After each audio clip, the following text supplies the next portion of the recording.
शरीफ ने बुलाया, दाऊद चला आया। जी हां, ये चौंकाने वाला दावा किया है एक वरिष्ठ पत्रकार ने और कहा यह जा रहा है कि पाकिस्तान के प्रधानमंत्री नवाज शरीफ की नतीनी की शादी और वलीमे में 26 दिसंबर को भारत का मोस्ट वांटेड दुश्मन अंडरवर्ल्ड डॉन दाऊद इब्राहिम और उसका परिवार भी शामिल हुआ था। याद कीजिए, ये वही जलसा था जिसमें खुद प्रधानमंत्री नरेंद्र मोदी एक दिन पहले गए थे और शरीफ के घर वालों को बधाई दी थी, उनकी नतीनी को आशीर्वाद दिया था। अगर इस पत्रकार का दावा सच है, तब तो एक तरफ शरीफ शरावत का चोला ओढ़े हैं और दूसरी ओर भारत के दुश्मनों को, शैतानों को अपने घर में दावत दे चुके हैं। सवाल यह है कि अगर दाऊद इब्राहिम वाकई नवाज शरीफ के जलसे में, उनकी खुशियों में शरीक हुआ था, तो फिर वो किस मुंह से भारत को दोस्ती का संदेश दे रहे हैं? देखिए, मुंबई के इसी पत्रकार के दावे पर आधारित हमारी एक खास रिपोर्ट। हम स्पष्ट कर दें कि यह दावा इन वरिष्ठ पत्रकार का है। दावे का आधार क्या है ये हम नहीं जानते, ये दावा कितना सच्चा है इसकी पुष्टि IBN 7 नहीं कर सकता, लेकिन क्या कहा है इस पत्रकार ने, ये देखिए।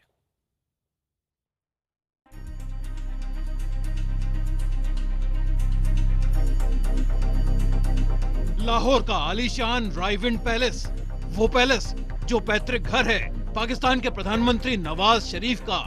26 दिसंबर को ये घर दुल्हन की तरह सजा, क्योंकि यहाँ नवाज शरीफ की लाडली, उनकी नतिनी मेहरुनिसा उर्फ महानूर सफदर का ब्याह था। देश दुनिया से सैकड़ों मेहमानों के लिए दस्तरख्वान सज रहा था। एक ही दिन पहले प्रधानमंत्री नरेंद्र मोदी भी इस ब्याह का आशीर्वाद देकर जा चुके थे। पूरी दुनिया में मोदी के इस अनोखे अंदाज के डंके बज रहे थे। अफगानिस्तान से लौटते हुए अचानक मोदी ने दोस्ती निभाई, पाकिस्तान उतरे और नवाज शरीफ की खुशी में शरीक हुए, उनकी नतिनी को आशीर्वाद दिए, परिवार को तोहफे दिए और सदिच्छा के साथ भारत लौट गए। लेकिन दुबई में सालों पहले दाऊद से 2 बार मिलने का दावा करने वाले मुंबई के एक वरिष्ठ पत्रकार का दावा हमारी इसी सदिच्छा पर ग्रहण लगाता है। इस पत्रकार की माने तो 26 दिसंबर को 10 सालों से भारतीय कानून को छल रहा अंडरवर्ल्ड डॉन दाऊद इब्राहिम लाहौर में था। न सिर्फ वो लाहौर में था, बल्कि रायमंड पैलेस में उसका आगमन भी हुआ। इस दावे की माने तो न सिर्फ भारतीय आवाम चौंकेगी, बल्कि खुफिया एजेंसी भी दंग रह जाएंगी। पाकिस्तान के प्रधानमंत्री नवाज शरीफ की बेटी मरियम शरीफ की बेटी मेहरुनिसा उर्फ महानूर सफदर का निकाह था। निकाह से पहले मेहंदी की रस्म, सजी धजी मेहरुनिसा और मेहमानों की आवभगत में जुटे लोग। कई तस्वीरों में नाना और नतिनी एक साथ दिखते हैं। ये तस्वीर तो खासी वायरल हो चुकी है, लेकिन अगर इस पत्रकार की मानी जाए तो मेहमानों की भीड़ के बीच एक ऐसा चेहरा भी था जिसकी भारत को सालों से तलाश है। दावा है कि दाऊद इब्राहिम और उसका परिवार इस शादी में शिरकत कर रहा था 26 दिसंबर को।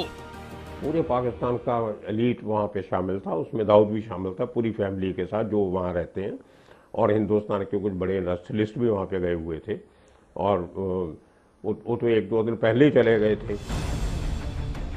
सुना आपने? यकीन न आए तो एक बार फिर सुनिए क्या कहता है ये पत्रकार। ये वही पत्रकार है जो 80 के दशक में दुबई में दाऊद से 2 बार मिलने का दावा कर चुका है।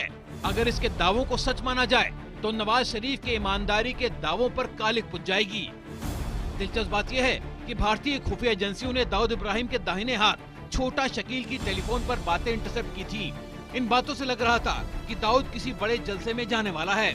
उस वक्त ये लगता था कि शायद ये जलसा खुद दाऊद की बर्थडे पार्टी का हो।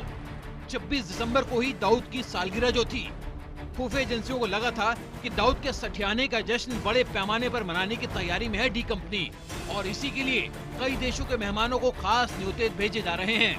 पत्रकार बलजीत परमार का दावा है कि ये पार्टी दरअसल नवाज शरीफ की नतनी की शादी और वलीमा की थी, और भारतीय खुफिया एजेंसियां दरअसल भ्रम में पड़ गई थी। इसी पार्टी में जाने की तैयारी में था दाऊद और उसका कुनबा। पाकिस्तान सरकार कभी उसको अलाउ नहीं करेगी ऐसा काम करने के लिए, जैसे एक सबूत हिंदुस्तान को मिले कि दाऊद पाकिस्तान में है। तो वो मुझे पहले भी लगता था कि ऐसी पार्टी नहीं होगी, होगी तो कहीं और होगी, कराची में नहीं होगी। लेकिन जो एक पार्टी जो 26 तारीख को हुई वहाँ पे, बहुत बड़ी पार्टी, जिसमें दाऊद भी शामिल था और भी लोग हिंदुस्तान के शामिल थे।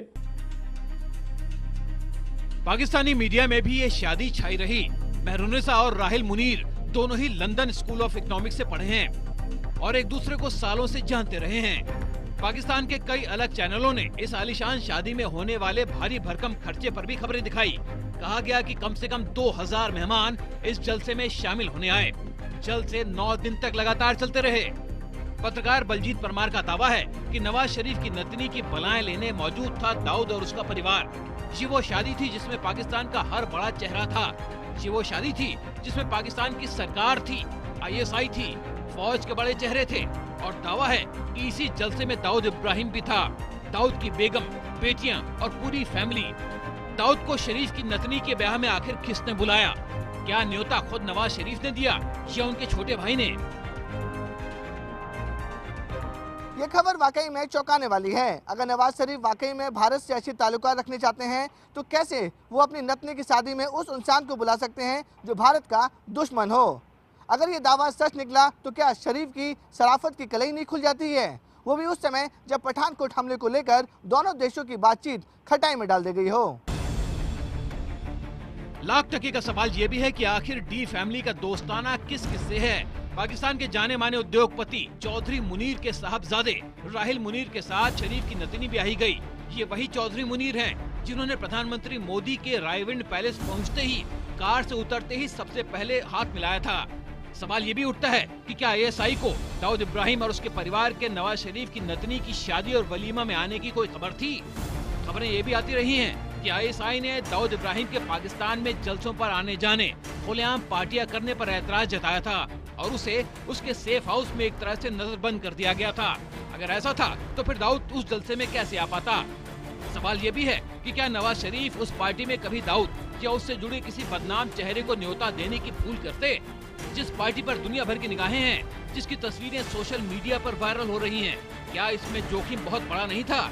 सवाल ये भी है कि क्या दाऊद खुद ऐसे जलसे में जाकर पाकिस्तानी हुक्मरानों से अपना करीबी रिश्ता साबित करने का जोखिम उठाता, वो भी तब जब अमेरिका, ब्रिटेन, UAE और भारत समेत कई देशों की खुफिया एजेंसियां उसके पीछे पड़ी हैं। सच क्या है ये हम नहीं जानते, लेकिन बलजीत परमार के दावे चौंकाने वाले हैं। इस दावे के पीछे अनगिनत सवाल भी हैं। जाहिर है कि जब पाकिस्तान में दाऊद इब्राहिम या फिर उसके सेनापति को लेकर कोई भी मूवमेंट होता है तो उसकी जानकारी भारतीय खुफिया एजेंसी को जरूर लगती है। इस दावे के सच के बारे में या तो दाऊद इब्राहिम जानता है या फिर खुफिया एजेंसियां। लेकिन इस दावे के बाद शरीफ की शराफत पर दाव एक बार फिर से लग गया है। मुंबई से विवेक गुप्ता, IBN 7।